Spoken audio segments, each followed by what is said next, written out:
Okay, so let's keep going on chapter 17.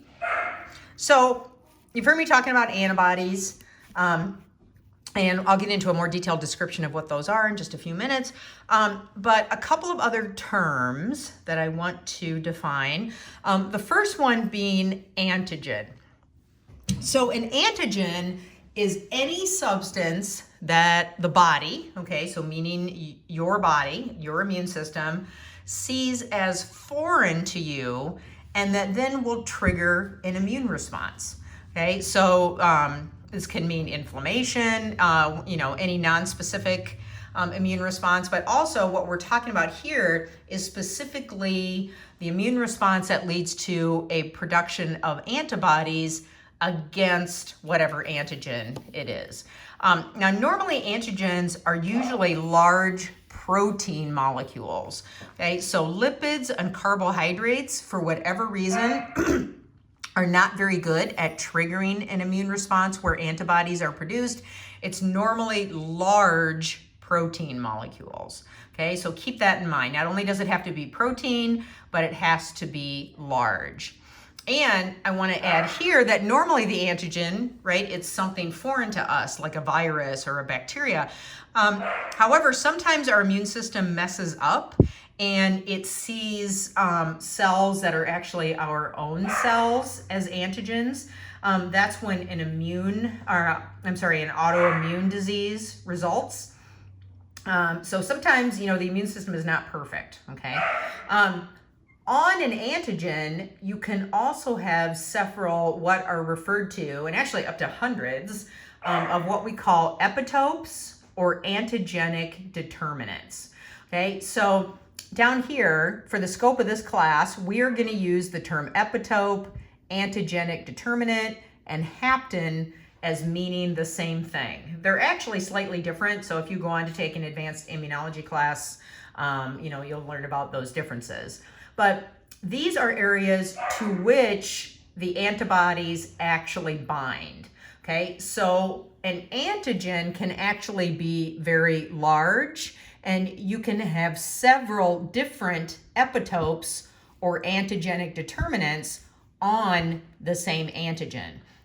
So, for example, I think it shows it here. Well, this kind of shows how the antibodies bind. Antibodies are these large Y-shaped molecules. And so where they're actually going to bind, and this may be considered the entire antigen, and then where it's binding are the different epitopes or antigenic determinants. Okay, so for example, if we look at this bacterial cell here on the bottom, we can see that there's antibodies binding to antigenic determinants on the flagella, and there are different ones binding to a different antigenic determinant on the cell wall. And so the entire antigen would be considered the bacteria as a whole. And this is actually really useful because you can have lots and lots and lots of different antibodies actually swarming a single bacterium or a single virus, because there's going to be lots of different antigenic determinants or epitopes, and which is great because the more antibodies you can get attached to that particular pathogen, the faster it's going to be recognized as foreign, and the faster that the macrophages and the neutrophils can consume it and get it out of your system. So that's actually a really good thing. Sometimes there are areas called haptens. And what a hapten is it basically would be an awesome antigenic determinant if it was just a little bit bigger.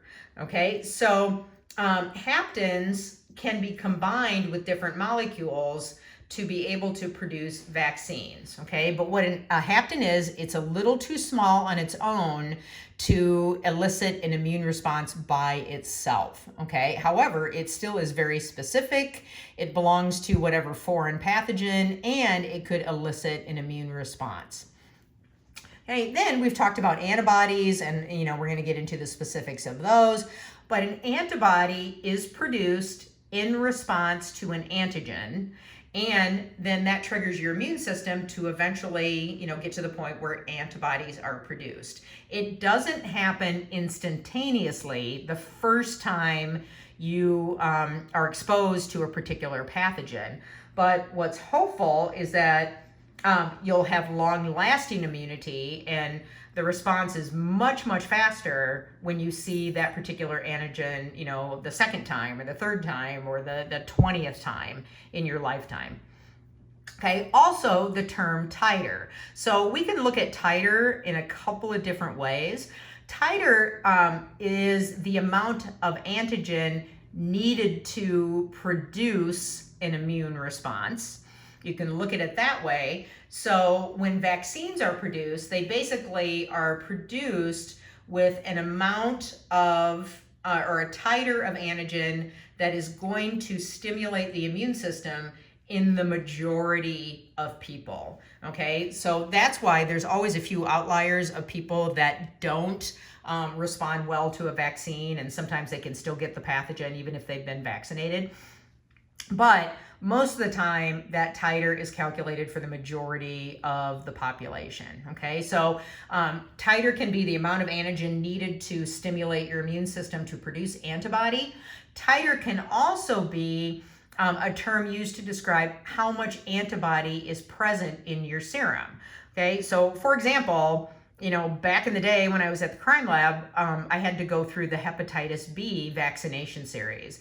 And that is supposed to give me lifelong protection against Hep B. So theoretically, I could go to my doctor tomorrow and say, you know what, I'm just wondering, could you please check the titer of my Hep B antibody and, take a blood sample and check it. So it can refer to the amount of antigen, or it can also refer to the amount of antibody. Okay, so a couple of things. I was talking about haptens, and then I also mentioned that one of the questions that people are asked when you're getting a vaccine is, are you allergic to eggs? Or specifically, the protein albumin, which is a component of eggs. The reason is that, let's say in vaccine development, researchers find that you have this particular hapten that is really specific, and it would make a really great antigen to produce a very specific antibody. But unfortunately, it's just too little to do it on its own. So if you were to take this, for example, and inject it into a human, it would have no effect. The immune system wouldn't respond to it simply because these little guys are just too small. So what can be done in the lab then is to take these haptens and actually hook them onto a very large protein carrier molecule. And so what the vaccine looks like is it's this. You're getting the specificity of the antibodies produced because here are the actual epitopes or antigen determinants. But to do that, you've hooked them onto a large carrier protein, and that makes sure that it's large enough to actually stimulate the immune system. The reason they ask you about egg protein is that a lot of times this carrier molecule is often albumin, which comes from eggs. And so egg proteins tend to be a component of a large number of vaccines. And so that's why they ask you about that. But that's why they're in there. They're used as carrier molecules for haptens. Okay, so talking about lymphocytes, which remember I'm going to shorten to talking about cells. So we have two different types of lymphocytes or cells, B cells and T cells. So B cells mature in your bone marrow, okay, pretty easy to remember there, bone marrow, B lymphocyte. And these are the lymphocytes that are going to eventually secrete antibodies to whatever specific antigen they're acting against. The other part of your specific immune system are T lymphocytes or T cells. And these mature in the thymus, which remember is that in adults about a walnut-sized gland that's located directly behind your sternum. So T cells are a little different. Remember, they are the boss of the B cells, okay? And that really the sole purpose of the B cells is to produce antibodies. T cells tell the B cells when to make antibody, but they also can function very similar to natural killer cells. So T cells will also cruise around your body and get rid of weird looking cells. So whether they're viral infected cells or cells that are starting to look like tumor cells and become cancerous, T cells are another line of defense in getting rid of those cells. However, they have to be specifically activated to do that, whereas natural killer cells do that non-specifically, but they basically do the exact same thing. Okay, so there's two categories, B cells and T cells. Here, mentioning it again, remember the non-specific ones are natural killer cells. These also come from the bone marrow, but the key is they're non-specific. They're part of your innate immune system, but they're out there cruising around looking for weirdo cells with weirdo proteins on the surface. They're going to get rid of virus-infected cells and potentially cells that are starting to turn cancerous. But what T cells and natural killer cells have in common is they're going to release chemicals that create holes in the cell membrane of that infected cell, and they're going to also secrete chemicals that basically lead the infected cell to kill itself, okay, to go through programmed cell death, which is referred to by the term apoptosis. And it's basically secreting chemicals that let that cell know, you know what, I'm sorry, but you've been infected by a virus or you're starting to turn cancerous. We can't let this spread to neighboring cells because the entire organism could then die. So unfortunately, you need to take yourself out. And that's what apoptosis is. It is programmed cell death, and it's caused by natural killer cells and also a particular type of T cell called cytotoxic T cells. So the great thing about your immune system, well, there's a bunch of great things about it, okay, your specific immune system. One is that you're going to make antibodies that are super specific.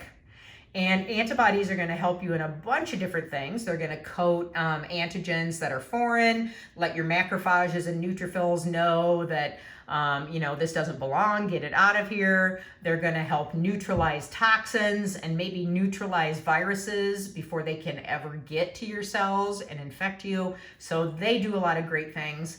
And then the other part of your immune system, which are T cells, they go around, they tell the B cells when to produce antibody, but they also can kill virus-infected cells and tumor cells that are beginning to turn rogue. So, and both of these are parts of your specific immune system. So it's really specific. It has memory, which is another great part of it. And the amount of antibodies that you produce are super, super diverse. So you produce many, many different types of antibodies. Okay, I'm going to stop there. We'll pick up there in lecture part number 3. Thank you.